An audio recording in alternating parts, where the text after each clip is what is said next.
All right, today we're going in-depth on training splits because honestly, they all work.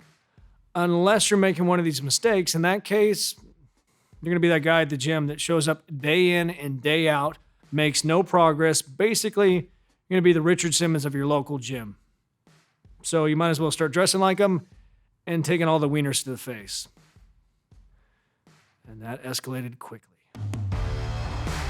Now, a lot of it comes down to personal preference. What gets you excited about going to the gym, keeps you engaged while you're there, and most importantly, keeps you consistent because that's where most people fall in their little circle faces, is the one you should choose. But of the 3 training splits we're going to talk about today, there are some definite benefits and downsides to each. And you guys know I'm a huge advocate for bro splits, but more than likely the next program I come out with will be a Ppl split. It's a great way to train. It's a lot of fun. It's a lot of fuckery. But you got to be really methodical with your exercise selection or you could screw yourself. And as much as I hate to admit it, there's some real benefits to high frequency training. Kinda. So starting out with bro splits. Obvious benefit is you get an entire day dedicated to destroy each body part. So if you can't cause enough metabolic stress or put enough tension on the muscle to really tear up those fibers, you're a lost cause. But the downside is you're only training each body part once a week. So unless you properly kicked your own ass, you're going to be sitting there waiting to train that muscle again. And the one thing you have to avoid that's going to hold you back from getting any real results is the same thing that makes this such a beneficial split.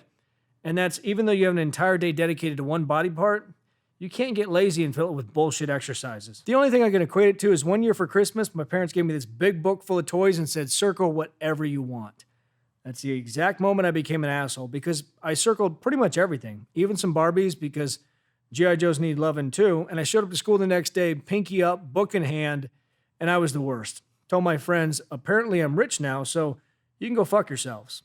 And it turns out that my parents were just low-key assholes and they bought 3 of the cheapest things I circled. So the next year, I got a little bit smarter. When they handed me that book, I said, I don't need it. Because if you don't buy me that 3-foot-tall Red Ranger, I'm going to kill myself. And that's basically the same way you have to think about building out your workouts. Because even though you have an entire day dedicated to one body part, you can't fill it full of bullshit exercises. You can't hop on the step mill during leg day and think, well, there's one exercise down. Or sit in front of the mirror and flex your tits for a half hour and think, well, probably should just do a couple of sets of chest and I'll be good.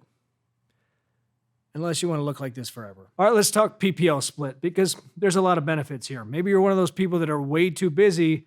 Maybe you got a stressful job that demands too much of you, or you can't venture too far from the house because you have kids at home you have to water. Either way, you can still get your entire week done in a 3-day split. But the better way to do it is either a 6-day on, 1 day off, or my personal favorite, just running a 3-day on, 1 day off continuously. You're basically hitting everything twice a week. Technically, you're not, but close enough. And the problem that most people run into is you have to be very thoughtful when you're setting up this training because you can't just walk into the gym and look to see which machine is open. What the fuck is that? And where you can run into a problem is you have to be very thoughtful with your training. Most people are not. They'll walk into the gym, see what machine is open, use that. Unless there's a woman on the adductor machine, they're doing whatever exercise is close to that. They'll stretch for 10 minutes and then get a bird's eye view to creep from as they're walking on the treadmill.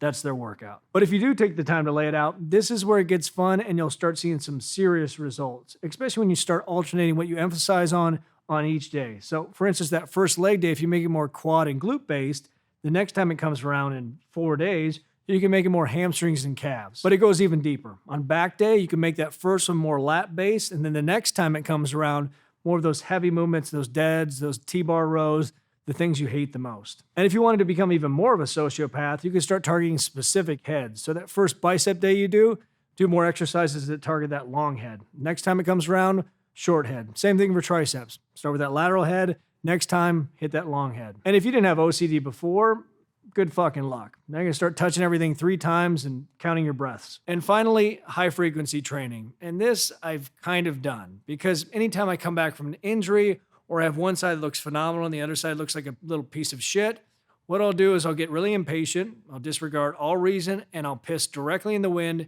and train that one side every single day.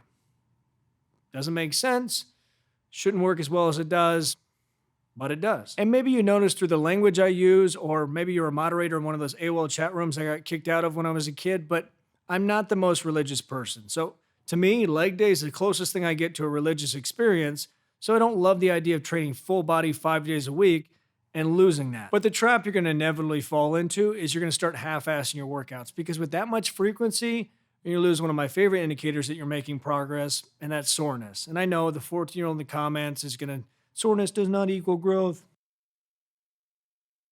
But with that style of split, what else can you use? Because you're not going to be making strength gains training full body every single day. So you just have to make sure you don't get in the habit of thinking that your workouts are supposed to be easy. At the end of the day, I wouldn't train like that except to bring up a lagging body part. But if that's something that you like to do and it keeps you consistent, who gives a shit? And if you haven't got a chance to check out the 30-day program or the garage one, I'll leave a link in the description. And even people that were anti-bro split fell in love with it because it's a different kind of pain. Again, 30 days, 20 videos, $20. Pretty damn simple. If you want to see what a Ppl split would be like if we were stepbrothers, I'll leave a playlist right here. But most importantly, subscribe, hit that notification bell, and get after it, get growing. Talk to you soon.